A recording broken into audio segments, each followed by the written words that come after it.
Every summer, millions of Americans escape to one place, Cape Cod. But what makes this peninsula so special? We drove more than 1,100 miles from Chicago to find out. Our journey began across the Midwest, and before long we were passing Cleveland on the shores of Lake Erie with thousands of miles of adventure still ahead.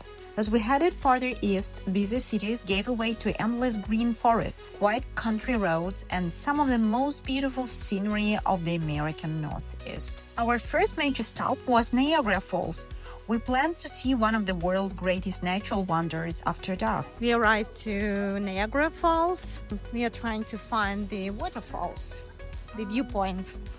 We just parked our car here, so the parking on work days after 6 p.m., right? After 6 p.m. it's free, and before 6 p.m. you pay $10 on working days, and during the weekends you pay $20. If we don't find Niagara Falls, I can do this for you. Special, personal Niagara Falls. Here is the welcome center, and we see the Canadian maple trees here. They're very nice, very big. Okay, so we are going to the Guys, I found visitor out why Canadians like maple syrup. There's maple trees all over here. Also, we were wondering if all Canadians wear like beanies and like plaid t-shirts, but I think it's a stereotype. This is our first time when we are here from the American side. We are going to watch the night falls, waterfalls. Usually they turn on lights at 8:30 p.m. and turn them off at 2 p.m. but the state park works 24 hours. Niagara is actually made up of three: Horseshoe Falls, American Falls, and Bridal Veil Falls. Together they carry more than 3,000 tons of water every second. We feel so much energy from this waterfall. Oh my god, I just don't see it right now, but I can feel it. Just look at the starting point. Oh my god, I see it! Whoa. From here it hits me.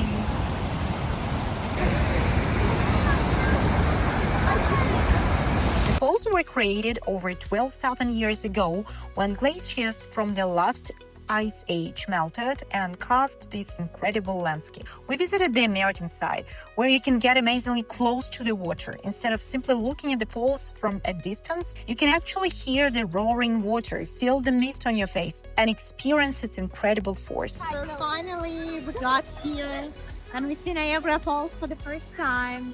Of course, I think from the Canadian side it will look even more amazing because you can see the pool falls, but from here it's just... For us it was the perfect first stop before continuing toward New England and Cape Cod. The next morning, we continued east through New York State.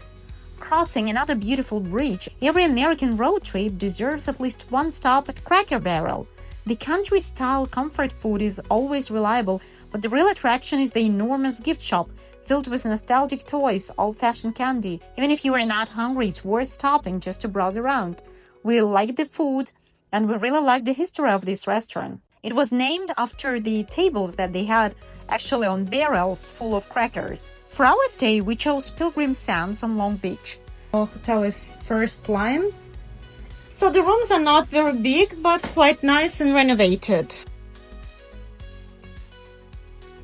This location between Boston and Cape Cod made it an excellent base for exploring both. The hotel has its own private beach, but it's covered with large stones, making it difficult to swim comfortably. So we drove a few minutes to a nearby public sandy beach, or you can also walk. An extra bonus, after 4 o'clock in the afternoon, parking there is completely free. Then we headed to Boston, a city that deserves its own video. Our next episode will explore Boston. Our next destination was Martha's Vineyard. So we took a ferry today and we are going to Martha's Vineyard. For more than a century, this island has been a favorite summer escape for presidents, actors, writers, and artists. But despite its popularity, Martha's Vineyard has managed to keep its relaxed atmosphere and small-town charm. There are no skyscrapers here, no giant resorts, and no busy highways. Instead, you will find peaceful villages, beautiful beaches, bike paths, historical homes, and some of the most picturesque coastal scenery in New England. Even the ferry ride to the island feels like part of the adventure. One of the island's biggest attractions is this famous bridge from the 1975 movie Jaws. Ever since the film was released, jumping from the bridge has become a tradition. My husband is actually terrified of heights, so after several minutes of hesitation, this wasn't easy. He finally jumped. One of the best ways to explore the island is by bicycle. Regular bikes cost about $35, while electric bikes are around $85. After riding some of the hills ourselves, we definitely recommend choosing the electric options. These colorful gingerbread cottages look like something from a fairy tale. They were originally built in the 19th century as simple tents for Methodist camp meetings. Over time, families replaced the tents with beautifully decorated wooden cottages that have become one of Martha's Vineyard's most iconic landmarks. After spending the day cycling around the island, we took the local shuttle bus back to the ferry terminal. It was only $5 per person and much easier than riding all the way back or waiting for the bus. As our ferry pulled away, the famous Martha's Vineyard lighthouse slowly disappeared on the horizon.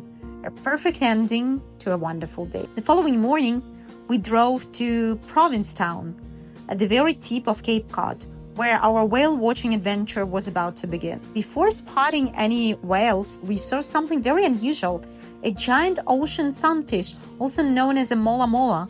It's one of the strangest and heaviest bony fish on Earth. Then the moment everyone was waiting for finally arrived, Cape Cod sits next to one of the richest feeding grounds in the Atlantic Ocean. Every summer, humpback whales migrate here to feed on enormous schools of fish before continuing their long migration. Seeing these massive animals surface only a short distance from the boat is simply breathtaking. The captain carefully positioned the boat so everyone had a chance to see the whales without disturbing them. Sometimes they surfaced on one side of the boat and then disappeared beneath the water, only to emerge again behind us a few moments later. At first, we spotted two humpback whales swimming together. Then, to everyone's surprise, a third whale appeared nearby. Adult humpback whales can grow to nearly 50 feet long and weigh close to 40 tons. Despite their enormous size, they feed mostly on tiny fish and krill, using an amazing hunting technique called bubble net feeding. Cape Cod is considered one of the best whale watching destinations in the world. After the cruise, we had dinner at the famous Lobster Pot restaurant.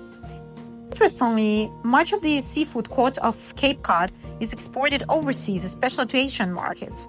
But Provincetown is one of the best places to enjoy truly fresh local cod and lobster straight from nearby fishing boats. Provincetown is colorful, artistic, and full of history.